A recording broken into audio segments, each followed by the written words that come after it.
Pushpa 2 movie గురించి అల్లు అర్జున్‌ది చూస్తున్నాం. Case అవ్వడం, జైలుకెళ్ళడం, మళ్ళీ రావడం. సో, అంటే సార్ ఓవరాల్‌గా సంధ్య థియేటర్ దగ్గర జరిగిన ఈ ఇన్సిడెంట్ ఏదైతే ఉందో, అసలక్కడ తప్పు ఎవరిదంటారు సార్? అల్లు అర్జున్ వెళ్ళడం తప్పంటారా? లేదంటే వాళ్ళు మూవీ చూడడానికి ఆ రోజు వెళ్ళడం తప్పంటారా? లేదంటే సినిమా థియేటర్ వాళ్ళది తప్పంటారా? అంటే ఎవరిది అసలు? అందరిది తప్పు. అల్లు అర్జున్ గారు వెళ్ళడం, wrong information, team wrong information ఇవ్వడం, ఇన్ఫర్మేషన్ కరెక్ట్గా ప్రాపర్లీ ఇన్ఫర్మేషన్ ఆయనకి ఇవ్వకపోవడం తప్పు. పోలీసులు కరెక్ట్గా ఆయన ముందు రోజు లెటర్ ఇచ్చినప్పుడు అన్ని వేల మంది జనం ఉన్నప్పుడు ఇంటెలిజెన్స్ రిపోర్టు కరెక్ట్గా చూసుకొని అక్కడ స్టేషన్ హౌస్ ఆఫీసర్ ఇమ్మీడియట్లీ ఇచ్చి ఆయనకు నోటీస్ ఇచ్చి ఆపాలి. నోటీస్ ఇచ్చిన తర్వాత కూడా వస్తాను అంటే ఆయన మొత్తం టోటల్గా హౌస్ అరెస్ట్ చేయొచ్చు. ఆయన అరెస్ట్ చేసే రైట్ కూడా పోలీసులకు ఉంటుంది. లాండ్ ఆర్డర్ ప్రాబ్లం అవుతుంది అన్నప్పుడు, లాండ్ ఆర్డర్ చేయి దాటుతుంది అన్నప్పుడు వాళ్ళు చర్య తీసుకోవడానికి అది రైట్ ఆఫ్ ది ఉంది. వాళ్ళకి ఇంకొక లెటర్ రావాల్సిన అవసరం లేదు. వాళ్ళది తప్పు ఉంది. అది కాకుండా సంజయ్ థియేటర్ వాళ్ళు మొత్తం టోటల్గా 1400 మంది జనాన్ని అంత ఒకేసారి ఓపెన్ చేసి వదలడం, అది మొత్తం టోటల్గా ఈ లాఠీ చార్జ్ జరగడం, ఇవన్నీ తొక్కుసలాట జరగడం, అల్లు అర్జున్ గారు రావడం, ఇదంతా కూడా సంజయ్ థియేటర్ వాడిది రాంగ్ జరిగింది. వాళ్ళది కూడా తప్పు జరిగింది. ఇది అందరూ తప్పుదనంలో ఆ అమ్మాయి తప్పే ఉంటుంది. ఆ అమ్మాయి టికెట్ తీసుకొని నాకంటూ ఒక సీట్ వచ్చింది. ఎస్, పలానా 28 BO 28-9 BO వాళ్ళకి 4 టికెట్స్ ఆన్లైన్లో దొరికాయి. ఆన్లైన్ రాయల్గా వచ్చి నేను సినిమా తీసుకొని నా సీట్ నాకు ఉంటుంది కదా. ఇదేం పల్లెటూరులో పాత రకంగా నీ సీట్లో బస్కి నేను సీట్ వేసుకోవాల్సిన అవసరం లేదు కదా. ఆమె సీట్ వేసుకొని నాకు 4 టికెట్లు నేను బుక్ చేసుకున్నాను. 4 టికెట్లు నా సీట్లు నాకు ఉంటాయి అనుకుంది. కానీ ఈ విధంగా మొత్తం టోటల్గా తొక్కసారి జరుగుతుందని ముందుగా ఎవరైనా ఇన్ఫర్మేషన్ ఇచ్చారా? లేకపోతే 1400 మంది టికెట్లు కొనుక్కొని 10,000 మంది వస్తారని చెప్పారా? మరి చెప్పుంటే అనౌన్స్ చేసి ఉండాల్సింది. ఆమె రాకపోను, ఆ పిల్లలు రాకపోను. చెప్తున్నా, తొక్కుసలాట జరిగింది, థియేటర్ యాజమాన్యం తప్పు. తొక్కుసలాట జరిగింది, అల్లు అర్జున్ గారి టీం తప్పు. తొక్కుసలాట జరిగింది, పోలీసులు తప్పు. తొక్కుసలాట జరిగింది, ఊరేగింపు మీద రావడం, పోలీసులు అబ్జెక్షన్ చేయకపోవడం వాళ్ళ తప్పు, ఈ టీం తప్పు. ఇది అల్లు అర్జున్ గారిని రాంగ్ ట్రాక్ పట్టించారు అనేది వాస్తవం. దాన్ని ఒప్పుకోవాలా. ఒక ప్రయాణం తీయడానికి కారణం వీళ్ళందరూ. దాంట్లో మనం ఏది ఏమన్నా ఒప్పుకోక తప్పదు. అలాగే ఒక ప్రయాణం ముచ్చుతో పోరాడుతుందంటే ఇదే కారణం. కనుక మనం ఆమె సినిమా చూడాలి అనుకుని, నలుగురు సినిమా చూడాలి, ఒక పిచ్చి అభిమానిగా సినిమా చూడాలనుకొని ఆమె లైన్లో కట్టేసి మొత్తం టోటల్గా దూకేసి టికెట్లు తీసుకోలే. ఆన్లైన్లో నిదానంగా 4 టికెట్లు తీసుకున్నారు భార్యాభర్తలు. సినిమాకి వద్దాం అనుకున్నారు. ఎప్పుడు సినిమాలాగే ఉంటుంది అనుకున్నారు, కానీ తొక్కుసలాట జరుగుతుంది ఎవరు అనుకున్నారు? లాండ్ ఆర్డర్ ప్రాబ్లం వద్దని ఎవరు అనుకున్నారు? దానికి లాండ్ ఆర్డర్ ప్రాబ్లం ఎవరు మరి బాధ్యులు? అది అల్లు అర్జున్ గారు చెప్పాల్సిన బాధ్యత. రెండోది, ఇప్పుడు ఒక్కరోజు అల్లు అర్జున్ గారిని అరెస్ట్ చేశారు, లోన్ వేశారు, అది అంటున్నారు, ఇది అంటున్నారు. నేను 2 అడుగుతున్నా పోలీసు వారిని, అడ్వకేట్ జనరల్ని. ఫస్ట్ పోలీసు వాళ్ళు అరెస్ట్ చేయడం రాంగు. హైకోర్టులో స్క్వాష్ పిటిషన్ ఉంటుండగా అరెస్ట్ చేశారు. అరెస్ట్ చేసేటప్పుడు మీరు ఎందుకు రిమైండ్ రిపోర్టు ప్రూఫ్స్ మీరు నిరూపించుకోలేకపోయారు? ఇది ఫెయిల్ అయ్యారు. First dialogue. Second, advocate general judge గారు అడిగిన మాటలకి ఎందుకు మీరు అరెస్ట్ చేశారు, ఎందుకు మీరు బెయిల్ ఇవ్వకూడదు అని ఎందుకు పోరాడుతున్నారు, దాంట్లో విఫలమయ్యారు. నిరంజన్ రెడ్డి గారు is Rajya Sabha and YCP and senior supreme court advocate and senior most advocate. ఆయన ఆర్గ్యుమెంట్స్లో జడ్జి గారు ఏకీభించారు. మీరు పోలీస్ డిపార్ట్మెంటు ఎందుకు రివిజన్కి వెళ్ళలేదు? బెయిల్ రద్దు కోసం మీరు ఎందుకు రివిజన్కి వెళ్ళలేదు? ఎన్నో కేసుల్లో మీరు అర్ధరాత్రి కూడా రివిజన్ పిటిషన్ వేసి, కింద కోర్టు కేసుని రివిజన్ పిటిషన్ వేసి మీరు స్టే తీసుకొచ్చారు. మొన్న ఎమ్మెల్యేస్ కేసులో కూడా తీసుకొచ్చారు. ఈ కేసులో వెళ్ళడానికి మీ ఆంతర్యం, వెళ్ళకపోవడానికి ఆంతర్యం ఏంటి? అంటే మీరు ఓన్లీ జస్ట్ సెలబ్రిటీని అరెస్ట్ చేసాం, అరెస్ట్ చేసాం కాబట్టి జనాలకు ఒక మబ్బి పెట్టి, జనాలకు ఒక జస్ట్ మసిబూసి మాటగా చేసి మేము కూడా సెలబ్రిటీని అరెస్ట్ చేసామని చెప్పడం కోసం మీరు ఇది నిరూపించడం కోసం చేశారా? లేకపోతే యాజ్ లా చట్టం రేవంత్ రెడ్డి గారు చెప్పినట్టు చట్టం తన పని తాను చేసిపోతుంది అంటప్పుడు మరి ఈ రివిజన్కి ఎందుకు వెళ్ళలేదు అని రేవంత్ రెడ్డి గారిని, సిపి ఆనంద్ గారిని నేను పోలీస్ డిపార్ట్మెంట్ని అడుగుతున్నా. అడ్వకేట్ జనరల్ ఎందుకు అరెస్ట్ చేసినప్పుడు ఎందుకు దాన్ని కోర్టు వారికి ఒప్పించుకోలేకపోయారు?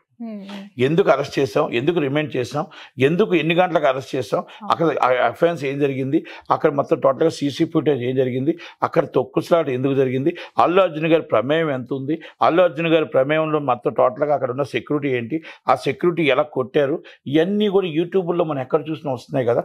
ఇవన్నీ మీరు జడ్జి గారికి ఎందుకు వివరించలేకపోయారు? ఇది జనాలకి మబ్బి పెట్టడం కోసం, జనాన్ని తప్పుదో పట్టించడం కోసం, ఒక సెలబ్రిటీని మేము కూడా అరెస్ట్ చేసామని చెప్పి ఒకరోజు అరెస్ట్ చేసి ఉంచడం కోసం మీరు జడ్జి గారికి మీరు వివరించలేకపోయారా? ఇది నేను అడ్వకేట్ జనరల్ గారిని నేను పోలీస్ డిపార్ట్మెంట్ అడుగుతున్నా. ఓకే, ఇక్కడ జడ్జి గారు బెయిల్ ఇచ్చింది, అచ్చును నాయిస్తాను, మనం ఎవరు అంటనట్లేదు. మరి మీరు రివిజన్కి ఎందుకు వెళ్ళలేదు?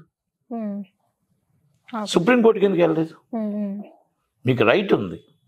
ఇక్కడ ఒక ప్రాణం పోయింది, ఒక ప్రాణం ముచ్చితో పోరాడుతుంది, మీకు యూట్యూబ్లో కనబడుతున్నాయి ఎలాగ జరిగింది, ఇన్సిడెంట్ ఎలా జరిగింది, ఏం జరిగింది అని చెప్తున్నప్పుడు కూడా మీరు ఎందుకు? మన రేవంత్ రెడ్డి గారు ఏమంటారు, ఆ భార్య మా చుట్టాలే అంటున్నారు, ఆయన నా కాంగ్రెస్ మా మామగారు మా కాంగ్రెస్ నాయకుడే అంటున్నారు, చిరంజీవి గారు వచ్చి మా కాంగ్రెస్ నాయకుడే అంటున్నారు. ఓకే, అంటే ఇక్కడ ఆంతర్యం ఏంటి? చుట్టానికి చుట్ట ఎవరో చుట్టం కాదు అంటున్నారు. బాగుంది, మరి ఇవన్నీ ఉన్నాయా, ప్రయోజనం ఉందా లేదా? జనాలు అడుగుతున్న, జనాలు అనుకుంటున్న మాటలే నేను మీకు అంటున్నా. ఇది ప్రశ్న. రెండోది, సంజయ్ థియేటర్లో షోకాజ్ నోటీస్ ఇచ్చారు చిక్కటిపల్లి పోలీసులు. వాళ్ళకి ఏం రైట్ ఉంది? థియేటర్ సీజ్ చేసే రైట్ వాళ్ళకి లేదు. ఇప్పుడు లైసెన్స్ రద్దు చేస్తాము, వాళ్ళకి ఏముందంటే, వాళ్ళు అక్కడ మర్డర్ జరిగింది, అక్కడ అఫెన్స్ జరిగింది, అక్కడ అఫెన్స్ జరిగినప్పుడు మీరు ఎఫ్ఐఆర్ చేయాలి, అది తీసుకోవాలి. అక్కడ మీకు మొత్తం టోటల్ ప్రాపర్లీ ఎందుకు జరిగింది, ఏం జరిగింది అని జేసీ జాయింట్ కలెక్టర్ లైసెన్స్ అథారిటీకి లెటర్ రాయాలి. లైసెన్స్ అథారిటీకి లెటర్ రాసి సిఫార్సు చేయాలి. ఆయన సిఫార్సు అంటే లైసెన్స్ రద్దు చేయండి, ఇలా ప్రాపర్లీ ఫైల్ లేదు, properly health department properly RMB లేదు, ప్రాపర్లీ కరెక్ట్గా వాళ్ళ లైసెన్స్ అంటే లైసెన్స్ ఏదైతే ఉందో ఆ 1415 మందికి పార్కింగ్ ప్లేస్ లేదు, 1415 మంది లోనకి వెళ్ళటానికి కిక్కిరిసిపోయి ఉంది. కాబట్టి ఒక మనిషి చనిపోయేది, ప్రాణాపాయం వస్తే ఎంతమంది చనిపోతారు. కాబట్టి ఆయన ఇమ్మీడియట్లీ రద్దు చేయమని సిఫార్సుని జాయింట్ కలెక్టర్ గారు చేయాలి. జాయింట్ కలెక్టర్ గారు నోటీస్ ఇవ్వాలి. జాయింట్ కలెక్టర్ గారు ఎవరికి ఇస్తారు? ఫైర్కి చెకింగ్ చేయమని ఇస్తారు, ఆర్ఎంబీ సర్టిఫికేట్ చేయమంటారు, హెల్త్ సర్టిఫికేట్ చేయమంటారు, ఆర్డీఓకి చెప్తారు, ఎంఆర్ఓకి చెప్తారు. ఈ రిపోర్ట్స్ అన్నీ తీసుకొని లైసెన్స్ అథారిటీ ఆ లైసెన్స్ రద్దు చేయాలా, తాత్కాలికంగా చేయాలా, ఫైన్ ఇంప్రూవ్ చేయాలా, శాశ్వతంగా థియేటర్ సీజ్ చేయాలనేది and decided is the license authority. 1970 cinematography act ప్రకారం, 1955 సినీ ఆటోగ్రఫీ యాక్ట్ ప్రకారం, అమెండ్మెంట్ ఈజ్ 1970 అమెండ్మెంట్ ప్రకారం ఇది సినీ ఆటోగ్రఫీ చట్టం చెప్తుంది. ఈ చట్టంలో ఇదే పనికొస్తుంది తప్ప హోమ్ డిపార్ట్మెంటు, హోమ్ సెక్రటరీ గారికి రైట్ ఉంటుంది, జాయింట్ కలెక్టర్ గారికి రైట్ ఉంటుంది. జాయింట్ కలెక్టర్ గారు ఇచ్చిన సిఫార్సును హోమ్ డిపార్ట్మెంట్ వారు మళ్ళీ రీవోక్ చేయొచ్చు, లేదా కోర్టు వారు చేయొచ్చు. Is number 1. Number 2, police department వారికి వాళ్ళని అలా ఎఫ్ఐఆర్ చేయడానికి తప్ప వాళ్ళు డైరెక్ట్గా సీజ్ చేసే రైట్ వాళ్ళకి లేదు. వాళ్ళ చట్టంలో చెప్పట్లేదు అది. అలాగే ఇప్పుడు మన సినీ ఆటోగ్రఫీ చట్టంలో మనం వెళ్ళి బిల్డింగ్ కోల్గొట్టేస్తాం. మనం 1970 ఆటోగ్రఫీ యాక్ట్ ప్రకారం మీరు షోకాజ్ నోటీస్ ఇచ్చి ఆ షోకాజ్ బిల్డింగ్ ఇరగొట్టేస్తాం, లేకపోతే మొత్తం టోటల్గా సర్వేలు చేసేస్తాం అంటే అది revenue act. It's different acts, చట్టాలు ఉన్నాయి. కాబట్టి ఆ చట్టం ప్రకారం నోటీస్ ఎందుకు ఇవ్వలేదు? మీరు ఆ నోటీసు మీరు ఆంతర్యం ఏంటి? ఇవన్నీ నేను ఎందుకు అడుగుతున్నానంటే, చిత్తశుద్ధి ఉండి మీరు యాజ్ బై ప్రాపర్లీ లా ప్రకారం వెళ్తే మీరు ప్రాపర్లీ శాశ్వతంగా నిజంగా థియేటర్ మూతపడిపోవాలి, శాశ్వతంగా నిజంగా మొత్తం టోటల్ ప్రాపర్లీ లా ప్రకారం చేస్తున్నాను అనుకున్నప్పుడు ఇవన్నీ వస్తాయి. మీరు ఆల్రెడీ సీజ్ చేసి మీరు కావాలంటే సీజ్ చేస్తే హైకోర్టు వారు ఇమ్మీడియట్లీ ఇస్తారు. ఆ చట్టంలో అది లేదు, వెసులుబాటు లేదు. మీకు నోటీస్ ఇచ్చే రైట్ మీకు లేదు, నోటీస్ ఇవ్వడానికి కూడా సీజింగ్ చేసే రైట్ మీకు లేదు. అంటే ఒక 10 days అనేది టైం ఇచ్చారు కదా సార్, అంటే ఏందో ఒకసారి మీరు వచ్చి వివరణ ఇచ్చుకుంటే. అది వివరణ వాళ్ళకి ఇవ్వాలి. ఎందుకు జరిగింది, తొక్కుసలాట జరిగింది, ఎందుకు మొత్తం టోటల్గా ఎందుకు ఒక ప్రాణం పోయింది, ఒక ప్రాణం ముచ్చుతో పోరాడింది, ఎందుకు మన థియేటర్ నేను సిఫార్సు చేయకూడదు, ఎందుకు జాయింట్ కలెక్టర్ గారికి నేను సిఫార్సు చేయకూడదు అని రావాలి తప్ప వాళ్ళకి సీజ్ చేసే రైట్ లేదు. అంటే అదే ఎక్స్ప్లెనేషన్ వాళ్ళకి ఎక్స్ప్లెనేషన్ సీజ్ చేసే రైట్ వాళ్ళకి లేదు. అది జాయింట్ కలెక్టర్ ఆఫ్ జేసీ గారు, మళ్ళీ ఎంఆర్ఓకి లేదు, మళ్ళీ ఆర్డీఓ గారికి లేదు. Joint collector licence authority joint collector గారికి మాత్రమే ఉంది. ఓకే. సో అంటే ఓవరాల్‌గా మీరు చెప్పింది కూడా చూసుకుంటే లైసెన్స్ రద్దు చేసేంత అంటే అవకాశం ఉందా? లేదంటే చేయాల్సినంత నీడ్ నెసెసరీ లేదంటారా సార్? ఉంటది. తప్పకుండా జాయింట్ కలెక్టర్ గారు చెక్ చేసి మీకు మొత్తం టోటల్ 1400 మంది ఒకటేసారి వెళ్ళటానికి గానీ, మళ్ళా ఎమర్జెన్సీ వాళ్ళకి ఊపిరాడలేదంటే ఎమర్జెన్సీ డోర్స్ గానీ, ఆ 1400 మందికి పార్కింగ్ ఉండడం గానీ, మొత్తం టోటల్‌గా ఒక మనిషి బయటకు వస్తుంటే మనిషి వెళ్ళటానికి గానీ, ఫైర్ ఎక్విప్మెంట్ గానీ ఒకవేళ ఏమైనా ప్రమాదం జరిగితే ఫైర్ ఎక్విప్మెంట్ కరెక్ట్‌గా ఉందా లేదా గానీ, ఆర్ఎంబీ మొత్తం టోటల్‌గా లోనకి ఆర్ఎంబీ కరెక్ట్‌గా ఫిట్నెస్ ఉందా లేదని గానీ, మన లోనకి వెళ్ళి బయటికి రావడానికి కానీ వాటికి కానీ కరెక్ట్‌గా ఉందా లేదనేది కానీ, హెల్త్ డిపార్ట్మెంట్లో హెల్త్ పరంగా అన్ని శుభ్రంగా పరిశుభ్రంగా ఉన్నాయా లేవని కానీ ఇవన్నీ చెకింగ్ చేసి వాళ్ళు మొత్తం టోటల్గా రిపోర్ట్ తీసుకొని ఆర్డీఓ గారు ఎంఆర్ఓ గారు రిపోర్ట్ తీసుకొని ఆర్డీఓ గారు రిపోర్ట్ తీసుకొని డిసైడెడ్ ఈజ్ జేసీ గారు. ఓకే.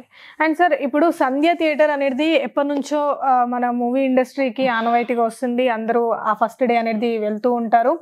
బట్ అలాంటి థియేటర్ని ఈరోజు లైసెన్స్ రద్దు చేయాలి అన్నప్పుడు అండ్ వాళ్ళకి ఎప్పటి నుంచో ఫస్ట్ డే ఖచ్చితంగా హీరో కానీ హీరోయిన్స్ కానీ వస్తూ ఉంటారు. ఎప్పటి నుంచో మనకు స్టార్టింగ్ నుంచి ఉన్న థియేటర్ కదా సార్. సో ఎందుకు వాళ్ళంత నిర్లక్ష్యంగా ఉన్నారు అని చెప్పేసి అంటారు? అంటే ఎందుకంటే హీరో వస్తున్నారు, ఒక హీరోయిన్ వస్తున్నారు, ఒక సెలబ్రిటీ వస్తున్నారంటే ఖచ్చితంగా జనాలు చుట్టుముడతారు. ఎప్పటి నుంచో ఒక్క మూవీ కాదు చాలా మూవీస్కి చూస్తూ ఉంటాము. బట్ వాళ్ళు ఎందుకు అంత నిర్లక్ష్యంగా ఉన్నారు? Department fault. ఓకే. ఎందుకంటే ఫైర్ సర్వీస్ వాళ్ళు డబ్బులు తీసుకొని ఫైర్ సర్టిఫికేట్ ఇస్తున్నారు, ఆర్ఎంబీ వాళ్ళు డబ్బులు తీసుకొని ఆర్ఎంబీ సర్టిఫికేట్ ఇస్తున్నారు, హెల్త్ వాళ్ళు హెల్త్ సర్టిఫికేట్ ఇస్తున్నారు, ఎలక్ట్రికల్ ఫిట్నెస్ సర్టిఫికేట్ ఇస్తున్నారు, వీళ్ళందరూ ఆర్డీఓ వాళ్ళు డబ్బులు తీసుకొని సర్టిఫికేట్ ఇస్తున్నారు, ఎంఆర్ఓ వాళ్ళు డబ్బులు తీసుకొని సర్టిఫికేట్ ఇస్తున్నారు. ప్రాపర్లీ కరెక్ట్గా చెక్ చేస్తే ఒక థియేటర్ కూడా లైసెన్స్కి ఉండబడదు. ఎందుకంటే అక్కడ ఉన్న 4-5 థియేటర్లు కూడా లైసెన్స్కి అర్హులు కావు. లైసెన్స్ రూల్ ప్రకారం లైసెన్స్ మొత్తం టోటల్గా దానికి ఉన్న రూల్స్ అండ్ రెగ్యులేషన్స్ ప్రకారం థియేటర్లు కట్టలేదు, థియేటర్లు ప్రాపర్లీ లేవు. ప్రాపర్లీ మీకు మొత్తం టోటల్గా ఫైర్ ఎక్విప్మెంట్ ఏమైనా ఫైర్ జరిగినప్పుడు బయటికి రావడానికి ఎలా రావాలి, ఏ రావాలి, ఒకటే ప్లేస్ ఒకటే గేట్ ఉంది తప్ప రెండో గేట్ కూడా లేదు. ఎమర్జెన్సీ గేట్ లేదు. ఫ్రంట్ నుంచి లాన్ నుంచి బయటికి వెళ్ళిపోయి ఇంకా అవతలగా వెళ్ళటానికి కూడా లేదు. కనుక అందుకే తొక్కుసరాలు జరిగితే ప్రాణం పోయింది. ఇది అలాగే సంజయ్ 35mm కూడా ఉంది, సుదర్శన్ 35mm, సుదర్శన్ 70mm కూడా ఉంది. ఒక్క సప్తగిరి ఒక్కటే నాకు ప్రాపర్లీ కనబడుతుంది అక్కడ తప్ప తక్కువ కూడా ప్రాపర్లీ లైసెన్స్ కదాటిగా లేవు. అండ్ సార్ ఇప్పుడు సంధ్య థియేటర్కి ఆనవాయితీగా వస్తుంది ఫస్ట్ డే ఖచ్చితంగా హీరో హీరోయిన్స్ కానీ ఎవరైనా వెళ్తారు కదా సార్, దాన్ని ఏమైనా కొంచెం మనము వెళ్లకుండా ఉండుంటే బెటర్ అని మీకేమైనా అనిపించింది? వెళ్ళమన్నారే తప్ప ప్రాణాలు తీసేమని చెప్పలేదు కదా, వెళ్ళమన్నారే తప్ప బాన్సాలు తీసుకెళ్ళి పట్టమని చెప్పలేదు కదా, వెళ్ళమన్నారే తప్ప మొత్తం టోటల్గా 100 మంది జనం తీసుకుని ఊరేగింపుతో వెళ్ళమని చెప్పలేదు కదా. వెళ్ళమన్నారు సినిమా చూడమన్నారే తప్ప అక్కడ మిమ్మల్ని సినిమా చూసి పిచ్చిగా ప్రేమించిన ఆ ఫ్యాన్స్ ని చంపిమని చెప్పలేదు కదా. ఎన్ని జాగ్రత్తలు తీసుకోవాల్సింది ఎవరు? వచ్చిన హీరో ఎవరు? ఆ టీం కరెక్ట్గా తీసుకోవాలి. ఆ తప్పు ఎవరిది? ఆ టీంది. మీరు సప్తగిరి నుంచి బాయ్ బాయ్ బాయ్ బాయ్ చెప్పి ఊరేగింపుగా వస్తే అది తప్పు ఎవరిది? అయితే అది ఆపకపోవడం వాళ్ళ తప్పు పోలీసు వాళ్ళది. అది నోటీస్ ఇచ్చే అక్కడే ఆపేసి ఉంటే ఆ ప్రాణం పోకపోను, అలాగే హౌస్ అరెస్ట్ చేసి ఉంటే ప్రాణం పోకపోను. ఆయన బలవంతంగా వచ్చి ఉంటే ఆయన మీద కేసు రిజిస్టర్ చేసి అరెస్ట్ చేసే రైట్ మీకు ఉంది. కనుక ఈ లాండ్ ఆర్డర్ వీళ్ళందరూ తప్పుల వల్ల ఒక ప్రాణం పోయి ఆ బిడ్డడు లెగిచి బయటకు వచ్చి మా అమ్మేది అంటే అల్లు అర్జున్ గారి సినిమా చూసి చనిపోయిందని చెప్పాలా? మీ అమ్మగారు ప్రాణం పోయి బయటకు వెళ్ళిపోయిందని చెప్పాలా? ఎక్కడికి వెళ్ళిపోయిందని చెప్పాలి? ఆ తల్లి వచ్చి ఆ పిల్ల ఆడపిల్ల చిన్న పిల్ల ఆ పిల్ల వచ్చి మా అమ్మ దేవుడి దగ్గరికి వెళ్ళిపోయింది ఇంకా రాదంట అంటున్నారు. అంటే ఆ కళ్ళంట నీరు వస్తుంది. మన బాధ్యత ఉండాలా లేదా? మన జాగ్రత్త ఉండాలా లేదా? ఏ హీరోకైనా ఇది గుణపాఠం. నీ టీము నీ జాగ్రత్త వల్ల నీ టీం తప్పు చేసింది, మీరు ఈరోజు ఒకరోజు జైలుకి వెళ్ళాల్సి వచ్చింది, ఒక నిండు ప్రాణం పోయింది, ఒక ప్రాణం ముచ్చుతో పోరాడుతుంది. మీ టీంని ఫస్ట్ సర్దిద్దుకోవాలి. మీ టీంని ఎందుకు అరెస్ట్ చేయలేదు? మీ టీంని ఎందుకు సర్ది చెప్పలేదు? ఆల్రెడీ వాళ్ళ మీద పెట్టారు murder case. Police department station house officer ఏం చేస్తున్నాడు? ఇవన్నీ ఉన్నాయి. ప్రాపర్లీ ఒక ప్రాణం పోవటానికి ఎంతమంది కారకులు ఉన్నారు. హీరోలు సినిమాకి వెళ్ళవద్దు తప్పట్లేదు, వెళ్ళండి, సైలెంట్గా సినిమా వెళ్ళి చూసిరండి. మీరు బయటకు వచ్చి అన్ని వేల మందిని రెచ్చగొట్టి హాయ్ హాయ్ అంటుంటే ఆ తొక్కుసలాట్లో పిచ్చి ప్రేమతో ఆ ప్రాణం పోగొట్టుకుంది ఆ తల్లి. ఆ కొడుకు వచ్చి ముచ్చుతో పోరాడుతున్నాడు. ఆ బాధ ఎవరిస్తారు? ఈరోజు మీ డబ్బు ఇస్తే సరిపోతుందా? ఆ బిడ్డడికి తండ్రి ఎవరు ఇవ్వగలుగుతారు? తల్లిని ఇవ్వగలుగుతామా? ఆ ప్రేమ ఇవ్వగలుగుతామా? ఆ చిన్న పిల్లకి తల్లి ఎక్కడుంది అంటే తెలియని పరిస్థితుల్లో ఆ తల్లి ఉంటే ఈరోజు పరిస్థితి ఏంటి? ఒక్కసారి ఆలోచించండి. పెద్ద మనసుతో ప్రతి హీరో ఆలోచించండి, ప్రతి పొలిటికల్ లీడర్ ఆలోచించండి. ప్రతి ఒక్కరు ఆలోచించండి. ఆ కన్నీరు పెట్టుకుంటున్నారు తిట్టు మీరు వచ్చి అందరూ వచ్చారు, ఒక 4 గంటలు ఉన్నారని మీ అబ్బాయి వచ్చి అక్కడికి వచ్చి పరిగెట్టుకుంటూ వచ్చాడే. మరి శాశ్వతంగా ఆ తల్లి దూరం అయిపోయిందంటే ఎంత బాధ అనిపిస్తుంది. వాళ్ళదైనా ప్రయాణమే, మీదైనా ప్రయాణమే. మీ దగ్గర డబ్బు ఎక్కువ ఉండొచ్చు, వాళ్ళ దగ్గర డబ్బు లేకపోవచ్చు. ప్రేమ మాత్రం దానికి ప్రేమకి డబ్బు విలువ తెలియదు. అందరిది ఒకటే ప్రేమ. కనుక ఒక్కసారి అర్థం చేసుకోండి. ఓకే, ఆమె ప్రాణం మనం ఇవ్వలేము, మీరు మీరు 100% చేస్తున్నారు, కానీ మీ టీం తప్పు చేసిందని ఎందుకు ఇప్పటికీ అనుకోవట్లేదు? మీ టీం రాంగ్ ఇన్ఫర్మేషన్ ఇచ్చిందని మీరు ఎందుకు అనుకోవట్లేదు? ఇది ప్రతి హీరో తెలుసుకోవాల్సిన విషయం. అరెస్ట్ చేయడం, అత్యుత్సాహం చూపించడం ఎంత తప్పో ఇవన్నీ ఉన్నాయి. ఇవన్నీ మనం దాన్ని తీసుకోగలగాలి. ఎందుకంటే తప్ప హీరో గారు కూడా అర్థం చేసుకోగలగాలి. అండ్ సార్, ఇప్పుడు ఒక పోస్ట్ కూడా ఇదే ఇష్యూలో చాలా వైరల్ అవుతుంది. అంటే అల్లు అర్జున్ గారు జైలుకి వెళ్ళి ఒక 1 hour 2 hours ఉండేసి బెయిల్ మీద బయటకు వచ్చేసాక ఎంతోమంది సెలబ్రిటీస్ వెళ్ళడం పరామర్శించడం జరిగింది. కానీ అదే కింద పోస్ట్లోనే చూసుకుంటే మళ్ళీ ఆ బాబు హాస్పిటల్ అంటే ఇప్పటివరకు ఎవరు రాలేదు, పరామర్శించలేదు, చూడలేదు. సో అంటే వాళ్ళకి ఎందుకు అలా జస్ట్ జైలుకి వెళ్ళి వచ్చి బెయిల్ మీద వచ్చినందుకు ఎంతలా ఉంది? ఆయన గొప్పవాడు కాదు ఆ పిల్లడు, ఆ అబ్బాయి గొప్పవాడు కాదు కదా. ఆయన గొప్పవాడు కాదు, ఆయన సెలబ్రిటీ, దేశంలోనే పెద్ద సెలబ్రిటీ కాబట్టి అంతమంది వచ్చారు. ఆ అబ్బాయి దగ్గరికి ఎందుకు వస్తారు? అదే కదా చెప్పే కదా, ప్రేమ అందరికీ ఒకలాగా ఉండాలి. ఇంకంతే. డబ్బు ఉన్నవాడి దగ్గరే ఈగలు చేస్తాయి, డబ్బు లేని వాడి దగ్గర ఎందుకు చేస్తాయి ఈగలు? ఆ అబ్బాయికి ఎవరు లేరు కాబట్టి రాలేదు. వాళ్ళ తండ్రి వాళ్ళ చుట్టాలో వచ్చి ఉన్నారు, కాపలా కాసుకుంటూ కూర్చున్నారు. కానీ ఆ ప్రాణం ఎవరి వల్ల కోమాలోకి వెళ్ళింది? ఆ తల్లి ప్రాణం ఎవరి వల్ల పోయింది? జీవితాంతం గుర్తుపెట్టుకోవాల్సిన విషయం అల్లు అర్జున్ గారు, అది మాత్రం.